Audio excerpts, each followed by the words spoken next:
Agora vamos falar de outro assunto aqui. Você nos ajuda a fazer o Bom Dia. Você pode mandar um e-mail para a gente, bomdia@redegazeta.com.br, com perguntas para os nossos entrevistados e também com sugestão de assuntos para a gente debater aqui. A Maria Madalena mandou um e-mail para a gente. Ela é funcionária pública, mãe de um rapaz de 15 anos que estuda no Instituto Federal, antiga escola técnica aqui de Jucutuquara, o IFES. O problema é que o IFES está em greve há mais de 50 dias. Dona Madalena está preocupada. Como é que vai ficar a educação do filho dela? Então agora a gente vai ouvir a Dona Maria Madalena e também o pessoal, os professores da do IFES, que vão explicar o porquê da paralisação que já dura tanto tempo, hein, Carila?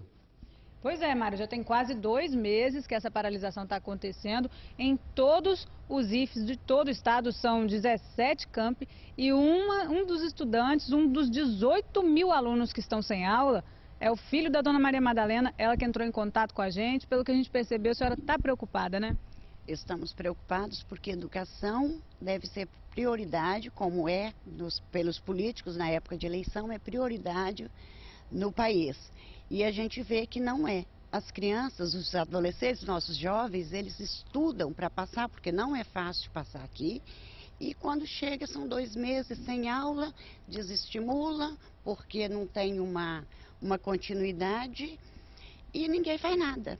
Então eu estou aqui não contra a greve dos professores, fico clara, mas contra os políticos que na época de eleição, a bandeira é educação, saúde, segurança, e nada disso acontece. O que a senhora quer é que a situação se resolva, né? Se resolva e que os políticos, gente, paguem o salário justo a quem trabalha justamente. Então vamos ouvir aqui o outro lado, que é o Sindicato dos Servidores. Quem está aqui comigo é o Alessandro Bermudes.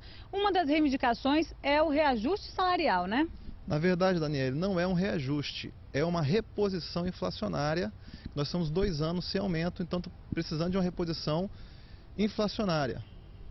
E aí vocês pedem 14,67% de reajuste, né? Isso. Além dos 14,67%, nós estamos pedindo também uma regulamentação da nossa carreira, porque hoje há uma discrepância salarial dentro da própria carreira do servidor.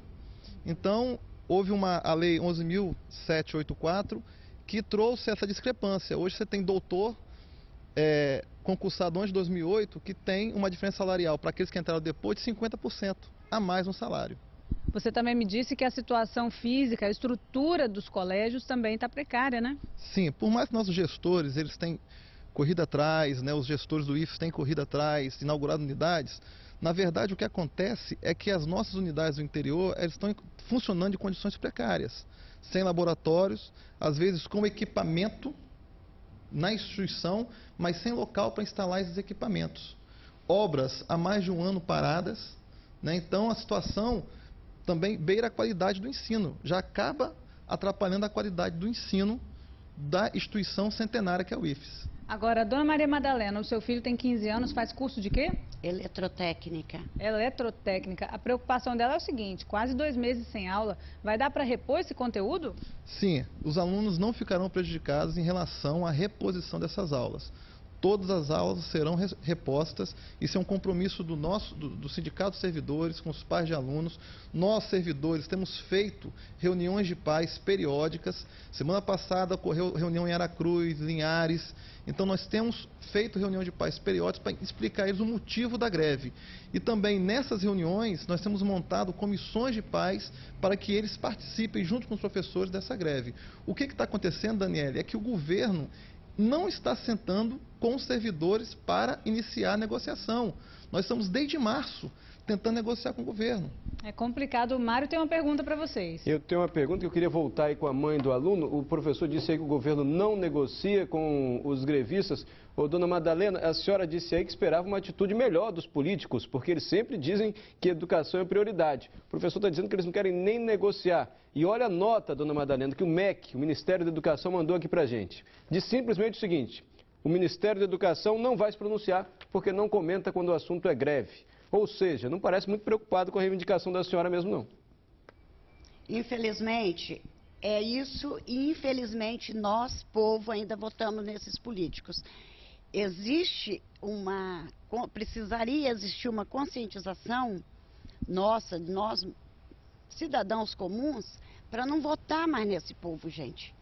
o que eles querem são eles. Então, na época de política, educação, segurança, saúde é a mesma coisa. A gente vê corredores de hospitais cheios, escolas fechadas. Mas como é que a senhora se sentiu, hein, sabendo que o MEC diz que não vai se pronunciar sobre isso? Triste, decepcionada e com mais convicção ainda de que educação no nosso país, infelizmente, não é prioridade e nós temos que aprender isso de uma vez por todas e não votar mais nessas porcarias. Mário tem uma pergunta. A Maria Helena também mandou um e-mail aqui pra gente, diz que é mãe de aluno e também está revoltada, afinal são 50 dias de greve, por mais que tenha reposição de aula, é claro, é evidente que a educação fica prejudicada. Eu queria voltar ao professor que está em greve aí, Carelo. Professor, a gente viu como uma boa notícia quando a gente vê a divulgação de que teremos mais IFES, mais escolas técnicas aqui no Espírito Santo. Mas pelo que o senhor está dizendo, essa boa notícia é de certa forma mascarada, porque constrói uma nova unidade, mas essa nova unidade não tem estrutura boa para funcionar? Sim, Mário. A expansão em si, ela é muito importante, não só para o Estado, mas como para a nossa nação. O que acontece é que o governo faz uma propaganda que construiu e, na verdade, muitos deles nem iniciou ainda, foram inaugurados, nem iniciou as atividades. Um exemplo é Vila Velha, que já foi inaugurado e as atividades na instituição ainda não começou. Né? E você tem no interior várias obras paradas, como São Mateus, Aracruz. Se você for visitar, você vai ver obras paradas há mais de um ano. Então isso acaba prejudicando a qualidade de ensino e isso reflete, por exemplo, no resultado do Enem. O IFES, hoje, a escola pública do Espírito Santo foi o IFES em 35º lugar, para uma escola que tem um retrospecto muito bom no Enem. Então isso mostra que a qualidade de ensino ele está caindo a cada ano que passa. Mário. Tá bom, Carela, acho que a gente só precisa encerrar agora ouvindo então a posição dos professores. Tentamos ouvir o MEC, o Ministério da Educação, que diz simplesmente que não vai falar sobre isso, não vai negociar. Tem mais e-mails chegando aqui. A Marineuza agora diz qual é o posicionamento dos nossos parlamentares, nossos representantes em relação a isso. A greve é um absurdo, são mais de 50 dias e o ano letivo está passando. Está aqui também a reivindicação da Marineuza. Os professores então só querem a reposição da perda da inflação. Não é nada mais do que isso, professor? A inflação acumulada é de 14% mesmo? Só isso? Na verdade, Mário, além da reposição, nós temos a regulamentação da carreira, como eu disse no início da entrevista, e também uma melhora na qualidade educacional, né, dos prédios, a construção de laboratórios, a instalação de equipamentos, tudo isso buscando uma melhoria na qualidade de ensino. O que é incoerente, Mário, é que o governo, que é do Partido dos Trabalhadores, repito de novo, Partido dos Trabalhadores, ele se nega a sentar para negociar com os trabalhadores. Isso é muito triste e parece piada. Só para a gente concluir, até quando deve ir essa greve? Nós vamos ter algumas reuniões, né, na próxima semana. O CONIF, que é o Conselho de Reitores, a nível nacional, esteve com o Ministério do Planejamento, né? O MEC está tentando intermediar, mas mesmo assim, o Ministério do Planejamento, o MPOG, não está abrindo canal de negociação conosco. Então, isso é muito triste. Pois é, dia 4 de outubro eles estarão em Brasília para uma reunião e depois disso vai ser definido se a greve continua ou não. Mário, com você. Tá bom, dona Maria Madalena, a senhora não está sozinha aí não, viu? O Américo também de Colatina mandou e-mail, disse que é pai de aluno, também está apoiando aí a reivindicação e precisa que o aluno volte a estudar, que o filho dele volte a estudar. A Marineuza escreveu para a gente, a Maria Helena, talvez, dona Maria Madalena, já que o MEC, o governo não faz nada, seja a hora dos pais também se manifestarem aí, sei lá, né? Fazer alguma manifestação aí na escola, porque, pelo que a gente viu com os professores, o governo negocia, né? Eu já fiz por mim, já passei uma porção de e-mail para Brasília, para a bancada federal do Espírito Santo, até para que ele fale com a presidenta. Até hoje, nenhuma resposta. Mas nada, nada. A gente entende, né, Mara, a indignação desses pais. Afinal, ver o filho em casa sem aula é realmente uma situação complicada, né? É claro, a gente entende a reivindicação dos pais, dos professores, a gente só não entende por que o governo manda uma nota como essa, dizendo que não vai comentar o assunto, como se a greve não estivesse atingindo muita gente, muitos estudantes. É só ver os e-mails que estão chegando aqui. Isso no IFES, hein? Instituto Federal do Espírito Santo, antigo Cefet, antiga escola técnica, que sempre teve uma tradição de um bom ensino.